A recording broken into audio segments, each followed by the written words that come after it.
Greetings and welcome to the Southside Help Center Show. I'd like to thank everyone for tuning in, and this is a live call-in show. So if you have any questions, please do give us a call here at the stations. I got Miss Shauna Mitchell over there on the phones, and she is waiting for you guys to call. Our number here is 312-738-1060. So if you have any questions about any of our topics, please give us a call here at the station.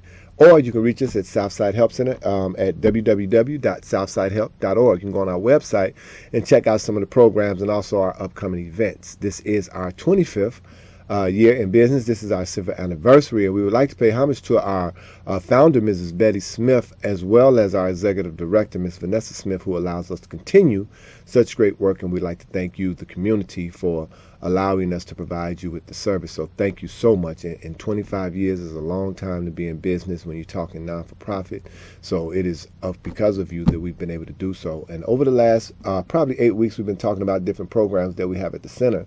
Last week we had a really hot topic, and it was talking about domestic violence, and we got a lot of feedback behind that. So we're going to actually try to bring Felicia Simpson back, and we can further talk about that topic. We also been talking about our youth programs, because our youth programs are very vital to us, because when we start talking about what our future looks like, we have to include our youth. So we've been talking about youth programs as well as case management programs. We offer multiple case management. We do stuff for housing. We do stuff for groups for HIV positive clients. We have reentry programs where we deal with the penal system. So there's a number of different programs. So please do visit our website at www.southsidehelp.org and check out some of the other programs. Our Safety Counts program with Ms. Arlette Brooks, it deals with people who are actively using. And what Safety Counts is it's a harm reduction program. So we take people who are actively using, and what we do is we sit and we talk to them about what it is that they would like to do, and we work to get individuals to those goals. One of the things we found when you start talking to people about recovery, everybody would like to get into recovery, but not everyone knows what it takes or how to take the necessary steps in order to get to where they would like to go. So that's what Safety Count offers. It's a harm reduction program that offer people who are actively using a process. So if you would like to become a part of that program, please call us at the center. The number is 773-445-5445, and you can reach me at extension 17. Also, we've been talking a lot about our condom distribution program, and why? Because it is vital. We've realized over the years that most of the times if people have a condom, they're more likely to use it. And again, condoms save lives, so we want people to know that if you would like to become a part of the condom distribution program, we are working in collaboration with the city of Chicago. And what you can be is a condom distributor. And what happens is you call us, let us know where you are. If you're a community organization, if you're in the community and you just got a lot of young people coming through and they're constantly looking for condoms, look, call us. We'll fill out some paperwork. It's just a couple of sheets of paperwork to fill you up, set you up as a condom distribution center. And then that way when they come through, if you're a barbershop, a beauty shop, cleaners, it doesn't matter. If you're any type of organization within the community and you got that kind of traffic, please become a part of the condom distribution program, because again, we talk about if they have them, they're more likely to use them.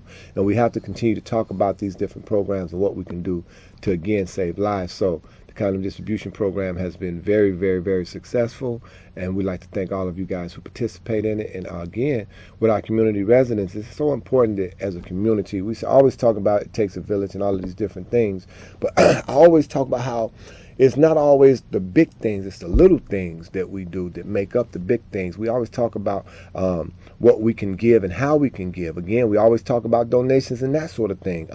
This is our 25th anniversary. We've been in business for 25 years providing a vital service. We start talking about donations. Donations does not necessarily mean we want you to give $100,000. I mean, we like that, don't get me wrong, but that's not what we're talking about. We're talking about we start at $5, $10, whatever it is, because we have many programs, such as our youth programs. And Mr. Schaefer and also Miss Dawson, they started a drumline program, which is vital. This is going to be a magnificent program. So if you have youth who are interested in playing drums or any type of instrument, please bring them to the center. Parents help us to help you. Our after-school programs run every day after school, so please give Mrs. Dawson a call. Her number is 773-445-5445. So please call her at the center if you have a young person who is in need of after-school programming, and that be maybe homework assistance, that drumline program. They got some dance stuff going on. So it's a bunch of different programs that the center offers. So please become a part of the Southside Help Center. Help us to help you. Help us to get our youth off of the street and provide them with some structured program. This is vital. If you have any questions, please give us a call here at the station. The number here is 312 738-1060. Okay, now that we've done that, what we're going to focus on today is we're going to focus on our HIV prevention and education, because every cycle we want to make sure that we get that particular topic in. And one of the things I've been doing is I've worked with the city of Chicago, and we went into a schools. We're going into the schools and we're providing starter facts. And this is the most shocking thing about it is when you go into the school and you start talking to our young people. We're talking about 16 and better, juniors and seniors, and sometimes maybe even freshmen and sophomores. And we start talking about HIV prevention and education. You will be surprised the gap that exists. Why does the gap exist? Well, we have just a number of different reasons why we think that could be possible. But the fact is, the gap exists, meaning although HIV has been around for 15, 20, 30 years, and we've been talking about it on a continuing and consistent basis, you'll find that there's a group of young folk out there that don't have or have very little information about how this disease is transmitted, how this disease is prevented, and what they can do. I promise you, I was surprised. And I've been doing this work for a long time. But when we went into the schools and we talk about HIV prevention and education, and find that so many of our young people have, and we understand sub-circumstances in many people's lives where this is what's most important, this is what's most important, this is what's most important, and it goes down. We understand that. But we want people to know that we've been talking about HIV prevention for all of these years, and HIV prevention and the disease is still affecting us disproportionately and otherwise. So it's so vital that we continue to pass this information on. It's so vital that we continue to indoctrinate this into our young people, into the school system. The schools have to continue to provide health and sex education, as well as HIV prevention and education, into our churches. We have to continue to target them, because if you think it's not important or you think it's not vital, you come into them schools and do some of these workshops and find that these young people do not know what they should know about this disease and how it's affecting them, and it'll blow your mind. We also still doing HIV testing and counseling. We do free HIV testing and counseling, and people are still getting positive results. And why? We always talk about how this disease is 100% preventable, and we talk about, let's go through the HIV 101 just to make sure that people have that basic information, because repetition is key. How do people get it? Through anal, oral, or vaginal sex with an infected partner, through needles, intravenous drug needles, and that just doesn't stop at people who inject drugs, but with an infected person. We start talking about body piercing, tattooing. When you go to the barber, they're using them straight razors. You're talking about any time that there's blood involved, there's a risk involved. So how are people getting it? They're getting it anal or vaginally with an infected person. They're getting it through needles, body piercing, tattooing with an infected person, and a mother, her child, her unborn child, before, during, and after birth. This is how people, an infected mother with her unborn child, before, during, and after birth, through breast milk. So it's important that people know how this disease is transmitted, so that people can do some different things in terms of prevention. When we start talking about it, let me make sure that you understand when I talk about HIV and what fluids it's found in. And we did this workshop. We did starter facts for our young people, and I promise you, they was unaware of this information. So I know that there's a gap there. You know, when we start talking about when the disease first came about, and that generation, and maybe the generation after that, know a lot about HIV, but the generation of today, because for some reason the light is not being shined on this disease as much as it should. So there's still a lot of young people who don't have a clue as to how this disease is really being transmitted, what body fluids this disease is being found in, and what they can do to prevent it. So we have to still make sure that we get this information to our young people. So please, please, please continue to help us to help you. I got a caller. Let me take the caller, and we'll go back to how this disease is transmitted. Caller, you're on the air. I got a different opinion from you. Okay. I think part of the problem is why we're having this problem among the people, this gap in it, because we have some of the most laziest parents there is, whatever.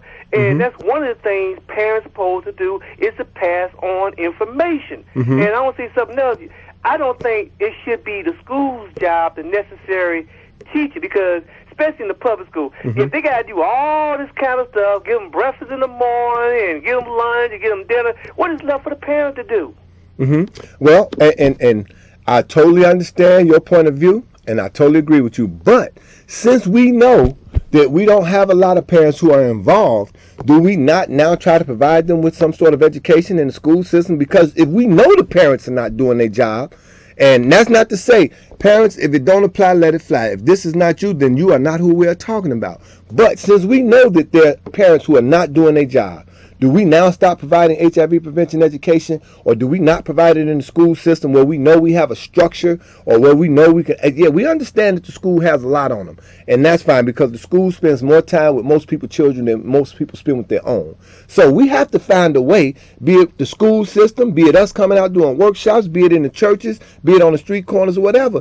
It's still going to be necessary for us to get out here and get this message out here, because we know for a number of reasons parents are not providing the education. Because we can blame laziness on some parents, but then there's other parents who, when I talk about sub situations, they have other things that's really important, like they have to make sure that they get to work to pay the lights, pay the gas, pay the rents, make sure that they have something to eat. So it's not always about the parents being lazy. There are some lazy parents out there, and lazy parents know who they are. We ain't talking, that's who we talking about, and you know who you are. But we have parents who are not necessarily lazy, but understand that they have other obligations that are just as important as providing education to their children. And again, a lot of us as parents do depend on the school system to provide the necessary education for our children. And maybe we shouldn't, but that's a reality of it. So since we know that we don't have parents who are not providing the necessary information, then we have to step up to the plate and make sure that we provide this HIV prevention when and wherever we can, because apparently it's just not getting to them. And a lot of our young people are getting infected because of it. So we have to continue to do what we can, when we can, and how we can to provide education across the board. So we do appreciate where you are with that, but again, we have to continue to try to do our best to provide education when and wherever we can, because a lot of our young people, be it the parents' fault, be it the school's fault, be it our fault, are not getting the information, and we need them to get this information. So that's why we're talking about what's necessary in terms of community involvement and community centers like the Southside Help Center, who provide HIV prevention and education and have been over the last 25 years. So it's important that if you don't have the time, and that's fine, get them involved in structured programs where we can talk about what needs to happen as far as HIV prevention is concerned. I got another caller. We'll take that call, then we'll go back to HIV and how it's transmitted. Go ahead, caller. This is the problem. We can have a beating the mind. Just like the school's job is to provide a formal education. Mm-hmm. It's the parents' responsibility to do the informal education. Now, if we got to rely a lot on the schools in terms of providing all different types of services, and the schools got to wind up becoming the parent, then you start looking at your paycheck, and you got to be paying for all these programs and things, whatever. Guess what? Someday you're going to wind up working for a buck and a bowl of rice. Yeah, and that's true. And I definitely don't want to get into a debate. But again, we can say it's the parents' job to provide a formal education. We can go back and forth with that particular point. But again, or informal education. But because we know they're not, then that's why we talk about what needs to happen within our communities as far as education goes. And at the schools, we do look for our schools. HIV should be a part of the formal education system. And we've been talking about that for years.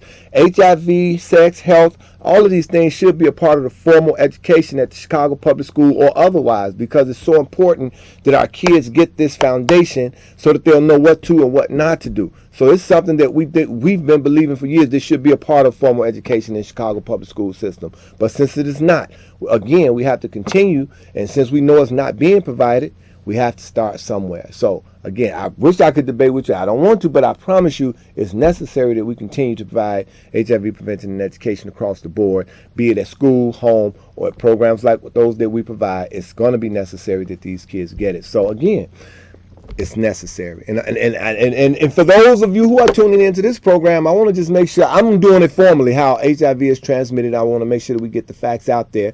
And in case you don't have an opportunity, or parents who may not know themselves, because one of the things that we find that we assume that everybody knows about this disease, or parents know about this disease, and in fact, all the parents don't. So it's another thing that they get the necessary education so they can provide the necessary information as well.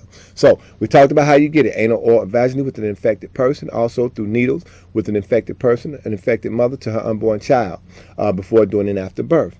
We talked about how they get it. And the other thing is the body fluids. We have to talk about those. We're talking about blood, semen, vaginal secretions. Those are the body fluids that is found in a high enough content to transmit, because remember, it's found in all body fluids, but it's only found in those in a high enough content to transmit. The reason we say breast milk is because if an individual taking a large amount of these other body fluids, then the possibility or the risk is there.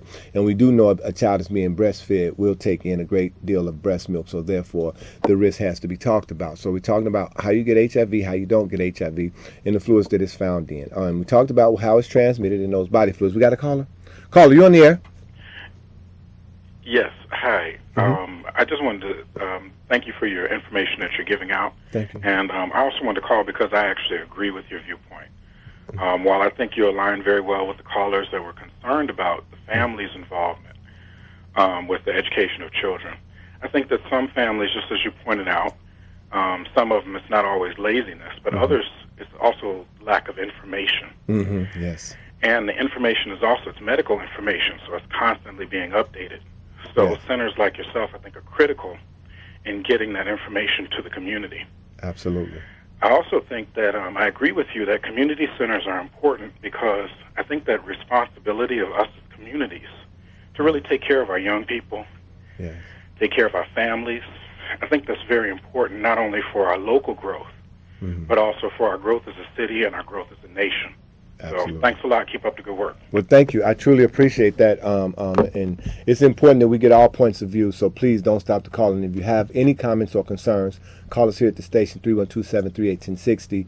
And please do express those concerns because it's important that we get as much information and we understand or we hear from you as well. So thank you. We appreciate it. And we're talking about how this disease is transmitted, how it's prevented, and so forth. The other thing we want to talk about, how is it prevented? We want to start with abstinence. Abstinence, of course, no sex, no drugs, no problem. It is 100% that an individual cannot contract the disease. The other thing we talk about, we want to say one other way is two people who have been tested, meaning that they're in a monogamous relationship, there's no HIV present, and they're not going outside of that relationship, that's 100% safe.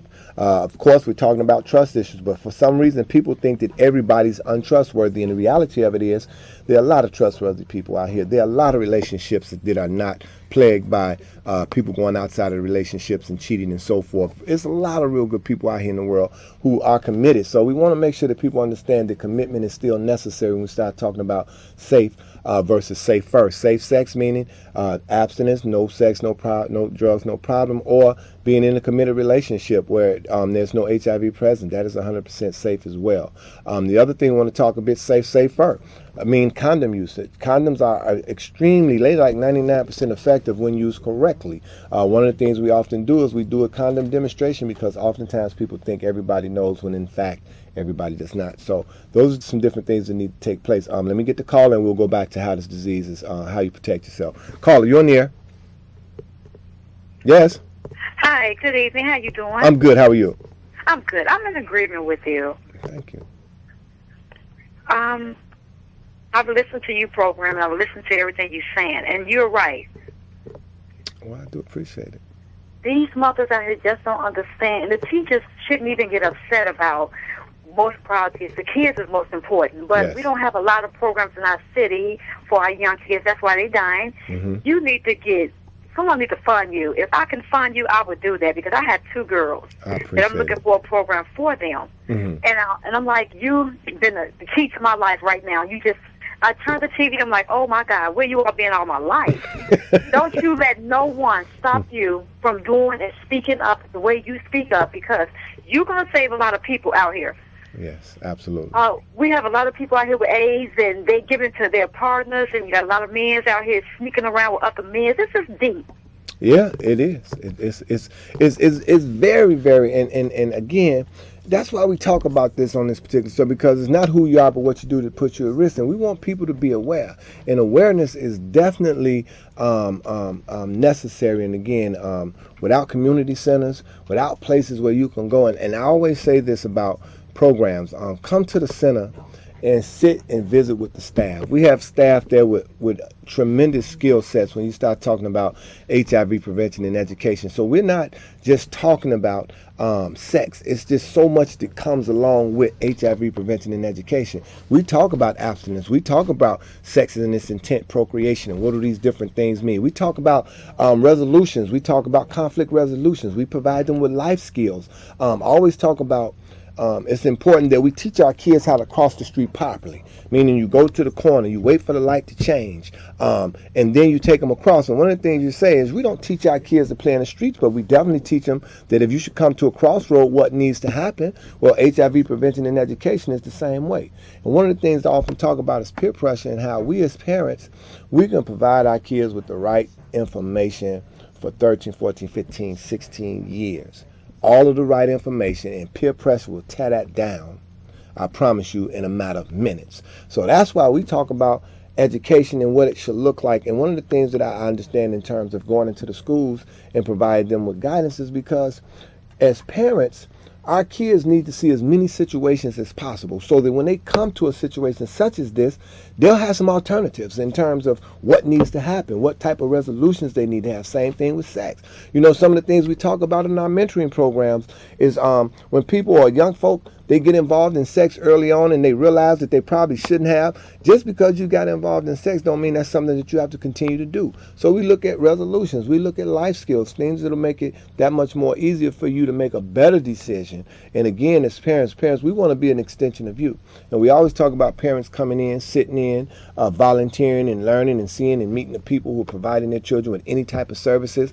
And we got a lot of great parents. So let me say that. The parents who come to the center are fabulous, and it's amazing how some of them come in and their face light up when they see the improvements. Because as parents, when I was raising my sons, I used to always call the school and I thank them so much because they were like an extension of me. I really needed them. And I had the one lady, anytime she saw my kids doing anything wrong, she would call me on the phone, and they used to wonder, how do I know so much about what's going on in their schools? But I used to always tell them, help me to help you. Don't call me after my kid has done something 3 and 4 times. Call me the first time and let me address it or deal with it. So, and we do have a lot of responsible parents, but we have a lot of parents who are just as responsible but have to work. So we have to look at all points of view and start talking about prevention.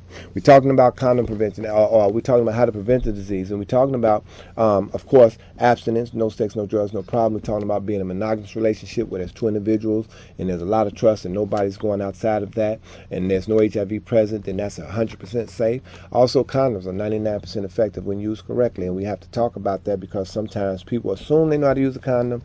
I hear them all the time saying nonsense. I put on 2 condoms, this, that, and the third, and that is absolutely incorrect. You need to know and make sure you check expiration dates on condom, making sure the appropriate size is being used. Understanding there's a female condom out, and it's called the FC2, female condom 2. These are extremely good products, and again, we provide free condoms at the center. You can come by the Southside Health Center, check our website, and we'll make sure that you get the necessary information if you need free condoms. If you would like to become a venue that provides free condom in your neighborhood, give us a call. We have a condom distribution program, 773-445-5445. And we're talking about the FC2, which is a female condom. We've had men condoms for years, but now they've even improved upon the female condom. And this kind of gives women the power, where we don't always have to put it on the guy to have condoms. Women can also get condoms and keep condoms in their purse. And this was the other thing that I did. I went to and did a workshop, and there was about maybe 18 young people in the room, and I asked for a condom. And ironically, out of 18 to 20 young people who was in the room, nobody could provide me with one. And we had several couples, and I'm like, okay, out of all of y'all, nobody has a condom. And, you know, they had all the excuses in the world as to why they didn't have a condom, but the fact is they did not have a condom. And we believe that if condoms are present, then people will use them. And parents, it'll cut down on pregnancy, it'll cut down on trips to the clinic, STDs, and other things. So condoms are vital. And then we got to stay in reality. You know, for years, sex has been a taboo, meaning that you can't talk about it. It's only done at night in the dark. And then when we start talking about sex, you start talking about, you got a problem with us talking about sex, but our kids are having sex. So let's talk about reality, because we know that this is something that exists. Let's get in the game and make sure that our kids are properly prepared. Whether they do it or don't, we need to make sure that they're prepared so that we don't have any children or unwanted children. We don't have so many young parents who have not been raised themselves, and now they're trying to raise a kid, and then you as a parent wind up becoming a volunteer parent because we don't really have a choice but to be Big Mama and Big Papa. So this is bigger than what we want to talk about in terms of sex education and prevention or HIV. I mean, it just prevents a lot of different things that we as parents, those of us who you consider to be lazy, those of us who have to work, it just provides us with some additional assistance so that our young people are not having unwanted pregnancies, so that our young people are not getting STDs, chlamydia, gonorrhea, and so forth, and they're not getting HIV, because remember, HIV is an all of us problem. It's not just a you or I, it's an all of us problem. So it's very important that as a community we continue to come together. We'd like to thank everybody who gave us a call, because without you we could not have a Southside Help Center. So thank you very much. Until we see you again, we'd like to bid you peace.